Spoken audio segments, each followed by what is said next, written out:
Welcome back to the Vuvuzela. You may recall that we interviewed Anton from Gryphon Flight Academy recently. Well, today we're going to be chatting to Ricky, who's the safety officer for Gryphon. Welcome, Ricky. Thank you very much. Ricky, tell us a little bit more about your role as a safety officer in aviation. Well, obviously, aviation is a very disciplined career choice, and safety is actually like the most important.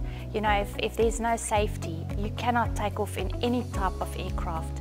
And you know, if you as a pilot have the responsibility of the lives of all the people in that aircraft. So from a safety point of view, we encourage a very strict safety culture which we enforce. And it's regulated by the Civil Aviation Authority, where we submit quarterly, monthly and yearly audits to them, and they can come and look at our training organization at any time, do an audit, check that we are actually practicing the safety regulations, which is prescribed actually by ICAO, which is the International Civil Aviation Authority, and basically the whole world falls under that organization. So you've got ICAO, which is on top, you've got EASA, European, and then you've got the Federal Aviation, American, and then you've got South African Aviation. But we all subscribe to the same safety standards. It's common knowledge that pilots have one of the most stressful jobs in the world. How are you assisting pilots and aviators during this time? That is a very interesting question, and it's a very important question, because as I said earlier, the pilot holds everyone's lives in their hand. So in my experience in advanced training, where you have jets and airlines and things like that, when I sit and observe in the simulator while there's a test happening, I actually have the ability to read people quite well. And I can see who should be flying and who shouldn't on that day, because you know, we are human, we are not machines. You know, you never know, a pilot may have had a problem at home, or has got financial stress, or going through a divorce, or whatever the case is. Now you're putting him under severe pressure to perform, and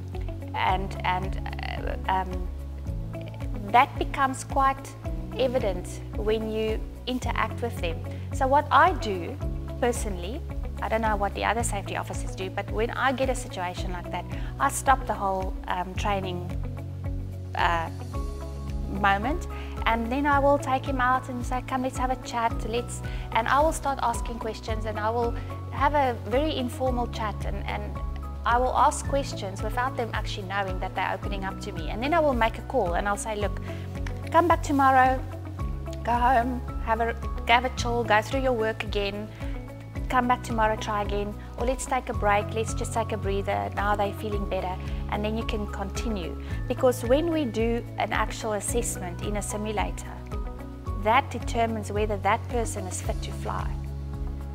And we also have a system called CRM, which is Crew Resource Management, where we actually go more into the human side and the actual personality side of pilots, how they actually interact with each other in the cockpit, because that has to be, you know, they each have their own role.